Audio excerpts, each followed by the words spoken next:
I'm Brandon Smith, and I'm the workplace therapist. My entire purpose and passion in life is one singular thing, and that's to help you live a life free from dysfunction.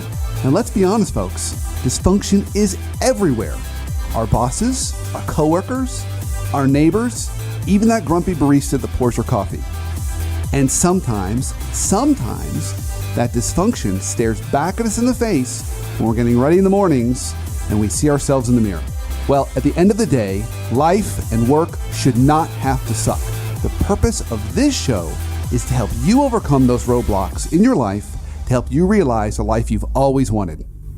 This is the Brandon Smith Show. I'm your host, Brandon Smith, and the entire purpose of this show is to make your life a little bit less dysfunctional and just a little bit better.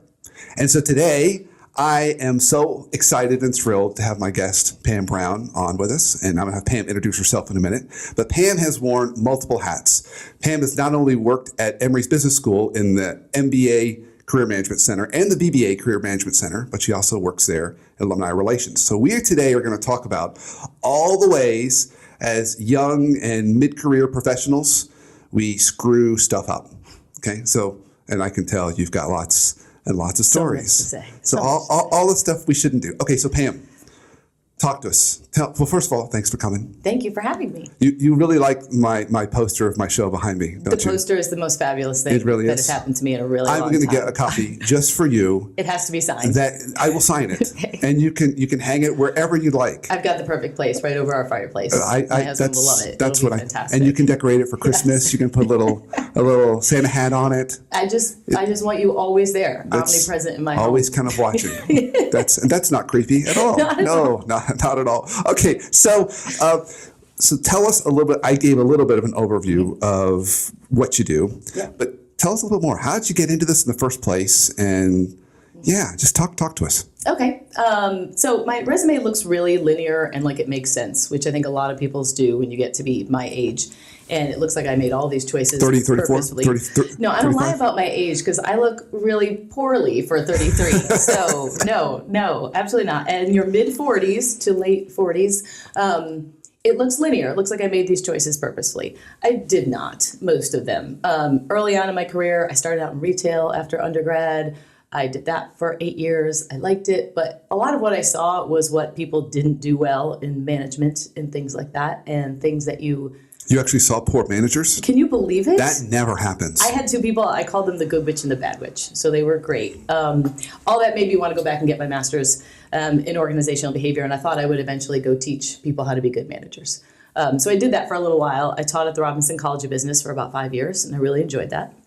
And then I honestly had 3 different jobs and thought maybe it was time to get one full-time job. And there was an opening in the Career Center in the Robinson College of Business. And I thought, well, that sounds like fun. I could do that.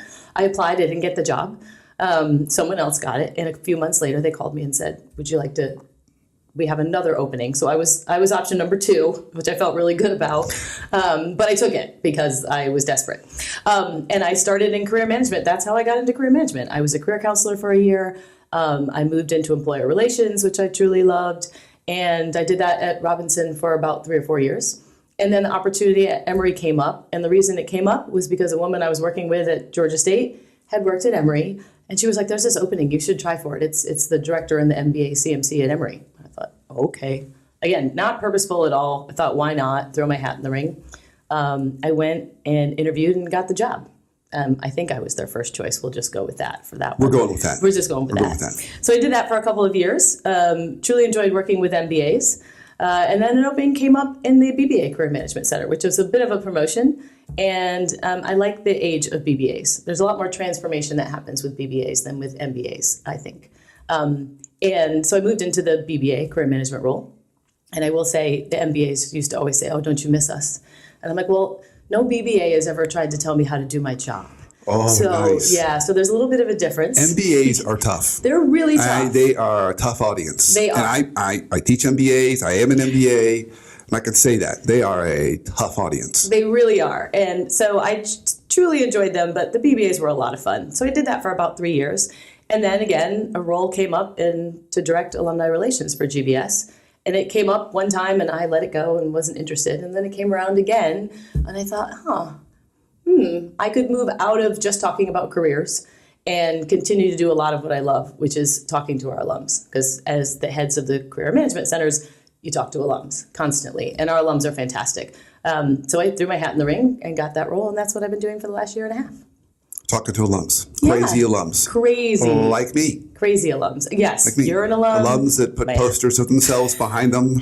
I think that's a requirement if you get your MBA. I'm just saying. I think you're right. Actually comes with the diploma. Yeah. It's like, here's a picture of yourself. If that was true, there would be already one in my house with my husband. And there you go. Okay, so all right. So we're gonna dive into this a little bit. And since I'm a totally geeky guy, we're going to start youngest to oldest. Okay. So our BBAs. So these are our college grads, come right out. Yep. When you were helping them get jobs. Yes. And because the show's about curing dysfunction and fixing dysfunction, talk to me about all the dysfunctional stuff that you'd see. I mean, so there's the common stories about parents getting involved in that process. And so I'd be curious if that popped up, but just talk to us. What are some of the things that you saw that you would say, don't do that? Yes. That is not cool. Yes, absolutely. So there's so many good things to talk about. I will give this disclaimer. BBAs at Emory are phenomenal. And kids that age, 18 to 21, are phenomenal in lots of ways, and there are fantastic things to talk about, but that's not what we're talking about today. No, we're not. So we're going to talk about the things that they did. Disclaimer's great. Yes, we love everybody. Everybody's great. Wonderful. And yet there is always this stuff that people do. And everybody does it. So my biggest thing for BBAs especially, and again, they're young, but it's networking. They think of networking as, okay, I need to network now. So I need to go find people that do what I want to do, and I need to have a forced conversation with them where I ask them all about how it is to be a management consultant and convince them how much I love to be a management consultant, and that's the only thing I want to talk about. Nobody thinks of networking as what it really is, which is just building relationships, just getting to know people, making friends. I akin it all the time to dating, and some people like or don't like my analogy, but if you go on a first date, you don't just try and talk about the things that you think that person wants to talk about. You don't show up and show all of your ugly stuff on the first date. You try to make yourself presentable, make yourself interesting. To avoid things like too much too soon. Right? Exactly. Don't tell them everything. There's a lot of things. BBA, should I mention? No, don't mention the fact that your fraternity did X, Y, and Z, and that's not something we need to put on our resume. I did have somebody ask me one time, the community service is always the interesting thing on the resume when it says like 40 hours of community service. If it's an hourly thing, people know why you did it. So don't put that on there like that. You don't want people asking questions. But so people cleaned along the side of Highway 9. I wore an orange jumpsuit every weekend. Yes, during the summer for 6 weeks. It was not good stuff.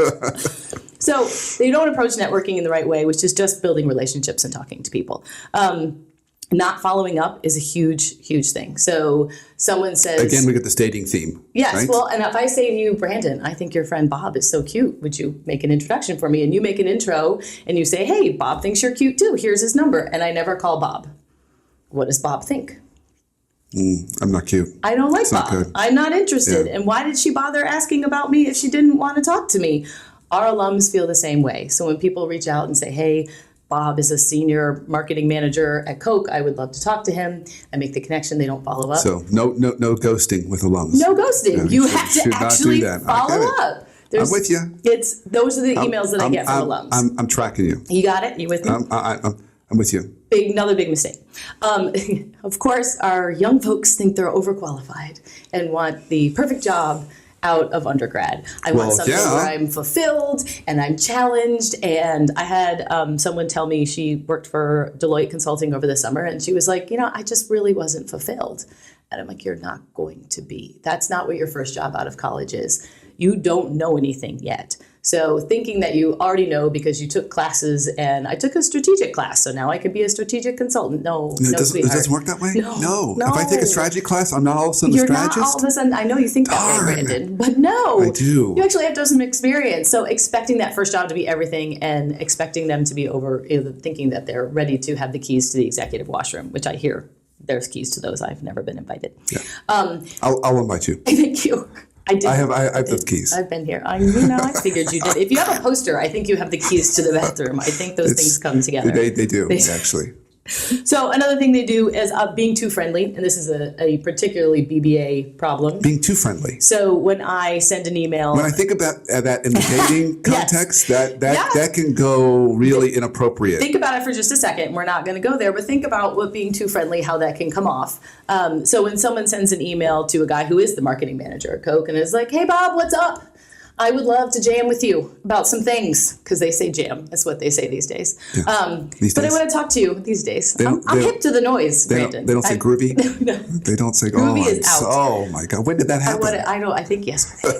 Yes, I think yesterday. I still say groovy. But they are very friendly and they're not professional enough in the beginning. Even if someone is very professional or very relaxed back to you, call me Pam, don't worry about it. That doesn't mean you can show up in jeans and act like we're best friends. So I think those are the things that mainly struck me as a BBA issue. Yeah. Okay. Got it.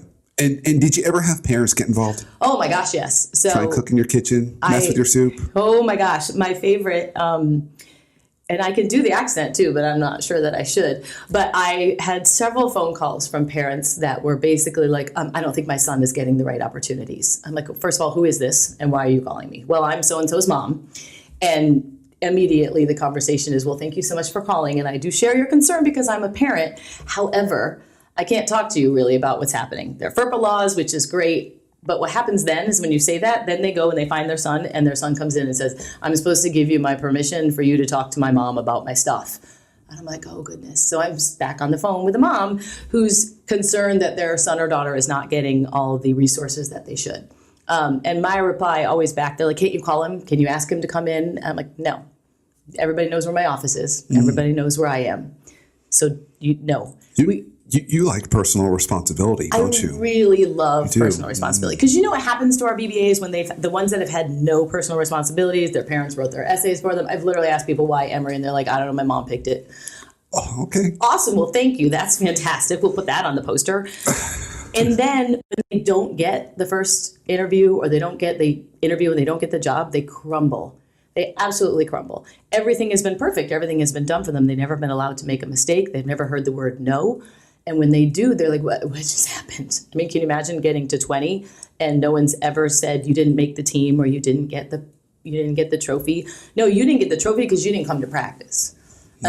You could be as good as Bobby, but Bobby's here 5 days a week and you show up for the games. So it is your responsibility. You can be better and you didn't get the job for many, many reasons. And one of them might be you've never come to this office. You have no idea what you're talking about.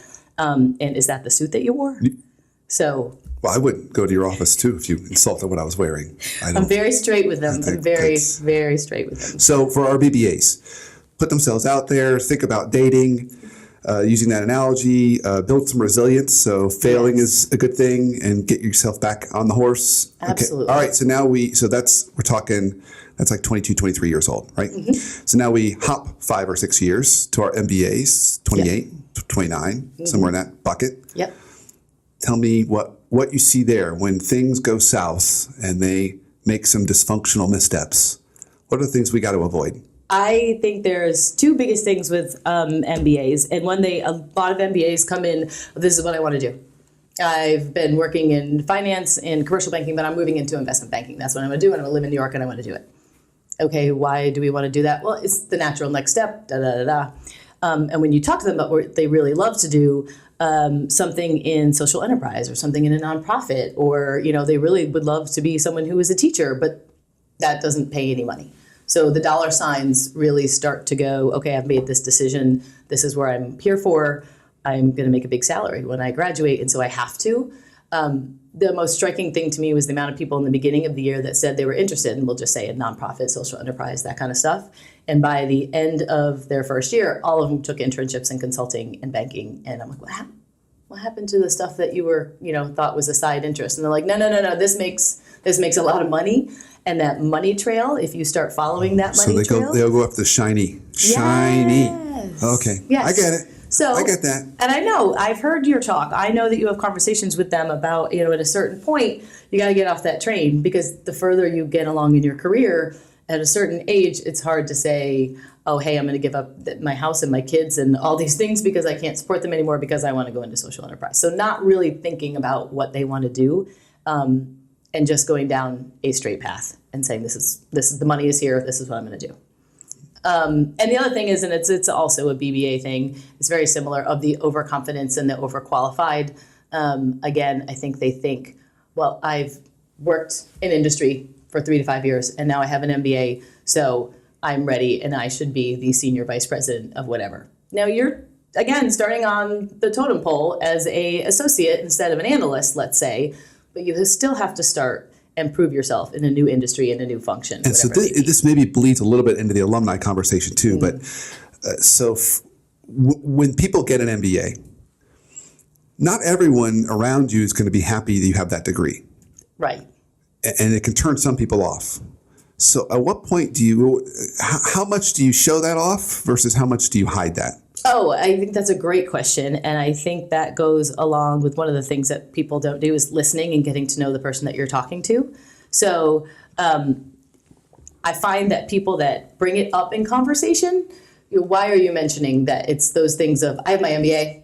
I make hundreds of thousands of dollars a year. The things that people bring up and the other person has not asked, the other person's not, and they look at you kind of like, oh, well, that's wonderful. Number one, don't bring it up. It's not your thing. It's on your resume. If you're interviewing or if you're networking with somebody, if they ask, oh, what are you currently doing? I just finished my MBA, blah, blah, blah, blah, blah. Move off into what it is you're going to do.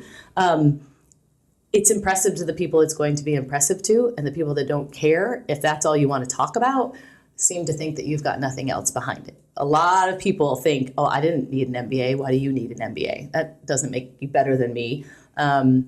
It's again, like saying I make hundreds of thousands of dollars a year. You don't have to prove that to me. It sounds a little bit like dating again. We're on this dating thing. It really, again, if you drive up in a nice car, let's say, I can see your nice car. I don't need you to talk about your nice car for the next 2 hours because I'm going to think that's all you got is a nice car. Amen. You don't have to tell me. I totally agree with that. Don't you agree? I you don't do. have to tell me what kind of car you drive or what kind of house you live in or how much money you make. That will come with the rest of it. You don't want someone to only be interested in you for the superficial things, shall we say? So. Oh, you were talking about my car that whole time, weren't you? Your BMW? Yes, I was. You were. Do you all know that Brandon drives a BMW? I just now got that. Yes. I'm surprised it's not in the picture. I'm surprised it's not on the poster. It's in the other poster. Okay. Did you move that one for me? I did. Because you knew I would be upset by that. I did. So actually, that's the one I've already put in your car. That's the one you get to take home. Okay, so now we go all the way to alums. All right, so now we're working. We're in a company. We're trying to kind of slog through the politics and get promoted and get recognized. What are the things that you've seen as missteps that we don't want to do? Yes. Like when alums have come to you and been like, oh my gosh, I didn't see this coming, or I really screwed this up. This went poorly. This went poorly. The number one thing, and again, it's very similar theme, it's just in a different scenario, focusing solely on the task and not the whole getting to know people in the company. So people start and they're immediately like, okay, I got to do my job. And if it's to produce this spreadsheet or do this analysis or print this pitch book, I'm going to do it and I'm going to do it really well. But they forget to have conversations with people. They forget to get to know people. They forget to let people get to know them. Again, don't show up and throw up and tell them everything about yourself on the first day. But if someone's talking about a basketball game and you're interested in that, let them know. If someone's talking about a school they went to, then you can talk about that. It's a great time to bring it up and talk about these things. But you have to build relationships from day one and not be thinking, well, I'm going to be in this role for 2 years. I just got to do my job and get going. Promotions happen by the people that know you in the company. Somebody asked me once, how do I become the CIO of my company? I'm like, everybody else. Everybody already knows you in the information systems and in technology and that kind of stuff. But the senior vice presidents are going to sit around and say, oh, have you heard of Brandon Smith?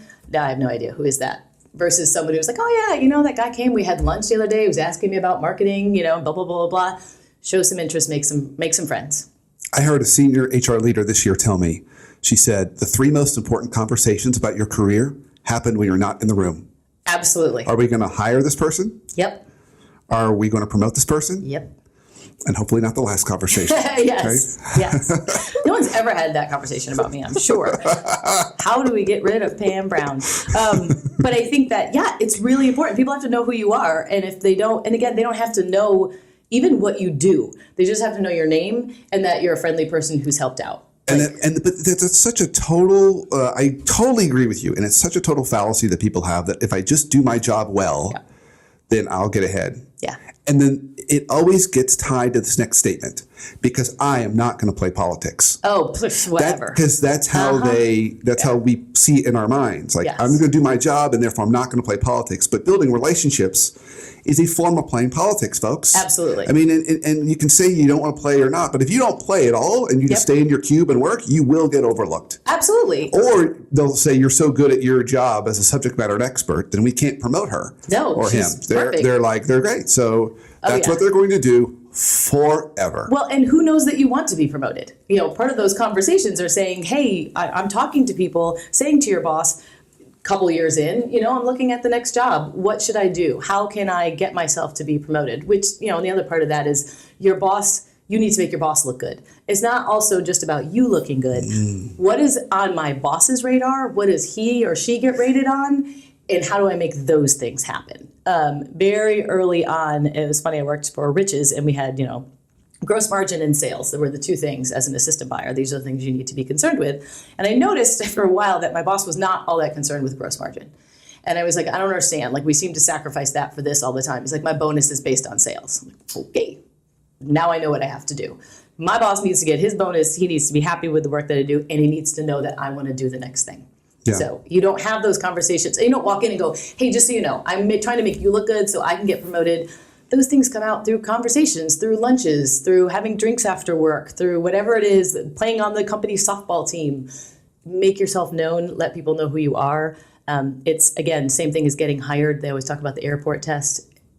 Almost every MBA could do the job. Okay, so you stop. Yeah. Tell us the airport. I know the airport test.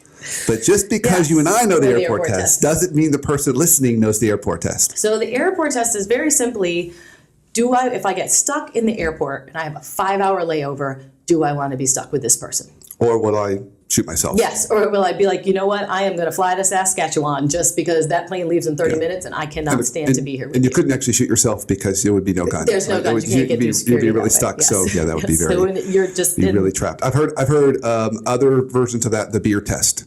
Would I want to go have a beer with this person after work? Well, and think about it. The people that are in your life, you meet, I don't know, thousands, hundreds of thousands of people over your life. The people that are still in your life are the people probably that you'd like to have conversations with, that bring some sort of value to the relationship, no matter what that happens to be. Make sure you're bringing value to this relationship. And it might just be that you're funny. And you know what? When I'm having a bad day, I love to go talk to Brandon. He's always got a nugget that makes me laugh. Yes, this is the guy I want on my team. Do people say that about me? No, I've never heard anyone say that about you. No. Disappointed. Absolutely not. I'm going for that. I know, and it's sad. Stop trying. Yeah. Stop trying. I will stop. I will stop. The least bit funny or entertaining. It's desperate. It is. I know. Yes. Another rule with dating, don't be desperate. Don't be desperate. Don't be desperate. The best time to look for a job is when you have a job. Same kind of thing. The best time to look for a girlfriend is when you have a girlfriend. I didn't just say that. You didn't? Yes. No. No, you didn't say that. No, but people know when you're confident and you're comfortable, people want to talk to you. And so doing that. I think the other thing, and so you mentioned playing politics, and there is, and I talk about that too, in that when you're the new person, especially, everyone wants to come and tell you all the politics. They want to take you out to lunch and be like, Brandon, just so you know, Susan is crazy. Let me tell you why she's crazy. And they'll go down all the reasons and you'll be like, wow, Susan really does sound crazy. You have no idea if Susan is crazy. Maybe Brandon's the one that's crazy. You have no idea. So don't be like, wow, I will never talk to Susan. You nod. Oh, what interesting. I didn't know that. I know. If you think someone's crazy, what you do is you bring them on your podcast. And then you just see what happens. So when people tell you someone's crazy, not that that's ever happened to me. No, I'm sure no. Then you interview them on a podcast to see if you really think I would be really flabbergasted to find that someone told you I was crazy. No, I'm not saying that's you. You're just using a general example. In general, yes. Right, that's what I figured. Yeah, don't go down the negative train, even when you get down and you do think maybe you find out Sharon is actually crazy. Don't play that game. You don't have to be talking negative about people. That will always come back to haunt you. So the dating thing really plays out throughout our career. It really does. So it's kind of the dating basics when you're in college. Yep. And then a little more sophistication at the MBA, kind of 28, 29, 30-year-old. And then after that, it's just in perpetuity. It's just different versions of building those relationships and exactly, staying involved in conversations, but not doing anything too gossipy things. Yeah. Be a good person. Be a good person, a good steward of your relationships. Don't, if you're upset, let's say you're upset with a coworker, talk to them about it. Okay, so here's another interesting one, more a tactical one. Yeah. I noticed since about 2008, 2009, people stopped going out to lunch with coworkers. Oh, yes. They just eat at their desk. Yes. Right? Yep. Got more work on their plate, whatever. Oh, well, you look like you're real. And that's the thing. It's a badge of honor. Well, I don't ever get to go out to lunch. I have to stay at my desk because I have to work 10 hours a day too. So, yeah. So what's your belief on that? Should you be having lunches with people? Should you not be? What should we do? Yes, and I will say that I hate lunch. I really don't like eating lunch. It makes me feel bad about myself. I'd much rather go to the gym or something like that during lunch. So this is a whole different conversation we need to have. That's the crazy part. That's where we get into the. Yes, this is going to turn into therapy real fast. I thought this was what we were doing. This is actually. I was thinking about bringing a couch in here. Oh my God, I would be so much more comfortable. I'm trying to get my producer Isaac to get a couch in here. I think it can happen. Isaac should get a couch. Thank you. He just said, "I'm going to take care of it." I love Isaac. I do too. Fantastic. Can I say anything into this, and Isaac will take care of it now that we've? Yes. Yes. Oh God, this is awesome.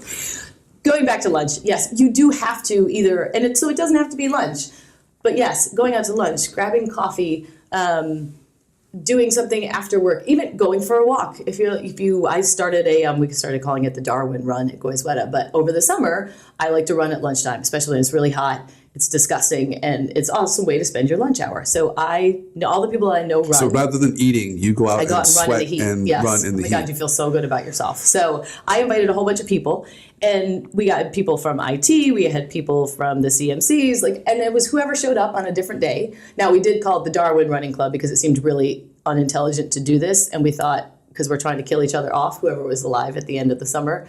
Sadly, everybody made it. But it was a great place. We talk about work, we talk about family, you talk about whatever. There may be medication for this. I'm just saying this may be beyond anything I can help you with. But please continue. Could you recommend someone? No. But so building relationships. I know much more about those people and them about me. And you build trust, you build a relationship. And that's a wonderful thing. So when I'm not in the room, they could say all sorts of crazy things, but they do get to know. So a couple comments around that. One, it doesn't have to be lunch. It can be taking walks with people, working on exercise, other kinds of activities to build those relationships beyond just work. Yeah. There's not a good term for it, so I've made up one. I don't know if it's good, but I call it professional intimacy. Yeah, I like that. Okay. It's totally true. So I think building that is one. Yep. I think the other piece in this is also make sure your body odor is not an issue, right? Which I would imagine after those Darwin runs. You have to shower. Make sure there's a shower. I'm just saying. I'm not saying that you would have heard that about me. Is this a? This is some sort of intervention. I hear Isaac laughing. Yes. That's part of the reason I do this show is to make Isaac laugh. It's one of my goals. I have a few. That's fine. I hope he's cracking up back there. So, okay. All right. So I have gotten the warning from Isaac that we're nearing towards the end here. Mm-hmm. And I can't let you leave without me asking you this question. Okay. So I need a life hack for how we can help either remove or eliminate dysfunction in our life. Mm-hmm. And that life hack can be on the professional side or on the personal side. Okay. So fair game. Okay. Talk to us. And I think this works in both. Say no. Say no? Just say no. I have so many friends and coworkers and people that I just know that are always exhausted and they're running around like chickens with their heads cut off and they're, oh my gosh, I have to do this and I have to do that and I have the church group and I have my kids and I have work and I have this other team thing that I do. Just say no. You don't have to say yes to everything. You could even say no to going to your kid's soccer game. You don't have to go to every soccer game. You really don't, or at least that's what I tell myself. You don't have to go to every soccer game. You don't have to be on every committee at work. You don't have to work 7 a.m. till 7 p.m. to prove that you're a good employee. Say no. Figure out what is important to you and act like it. So if your kids are the most important thing. That's kind of powerful. Yeah. Figure out what's important and act like it. Your actions. When you just stumbled into that, didn't you? It was like I'm accidental. Gonna make a T-shirt now. If you are figure out what's important to you and act like it. Act like it. I like that. I should know what's important to you from how you behave, not from you telling me my kids are my most important thing. Well, if you saw them for 5 minutes this week, no, they're not. And maybe they're not, and that's okay too. Figure out who you are. You know what? My kids I really like my job. It's really important to me, and I love my kids, but I'm not that mom. Then just own it. Yeah. Be who you are. Say it, own it, and act then like it. Act like it. And say no based off that. Yeah. I've been told I have to say no a little more. I should learn how to say no a little more. Not when I ask you for things, though. That's a caveat. I should put that. Yes. Say no, but not to Pam. That's right. I should only say yes. Say no, but not to Pam. That goes for everybody, but especially for you. Okay, Pam. This was awesome. Thank you You're so much. awesome. I truly enjoyed it. I'm so glad you got blast. to come and help us out, give us a bunch of nuggets and tips and ideas. Every single week we do this. Every single week. Am I coming back every week? Maybe. I mean, I could be here if you need me. I don't have anything going on. Well, your regular therapy appointment's not on Tuesday. That's actually a different day of the week. Oh, okay. But we do this every week. So we have a brand new show every single Tuesday. And so they're going to drop on Tuesdays. So be on the lookout. And at 9 a.m. every Tuesday Eastern, on Facebook Live, we will have a live show. So you'll get to see it live. So check that out. And so the handle is facebook.com/Brandon Smith WPT for the workplace therapist. So go facebook.com/Brandon Smith WPT, 9 a.m. Tuesday. Thanks for coming. Thanks for joining us. And until then, have an awesome day and an awesome life. I'm Brandon Smith, and I'm the workplace therapist. My entire purpose and passion in life is one singular thing, and that's to help you live a life free from dysfunction. And let's be honest, folks, dysfunction is everywhere. Our bosses, our coworkers, our neighbors, even that grumpy barista that pours your coffee. And sometimes that dysfunction stares back at us in the face when we're getting ready in the mornings and we see ourselves in the mirror. Well, at the end of the day, life and work should not have to suck. The purpose of this show is to help you overcome those roadblocks in your life to help you realize the life you've always wanted.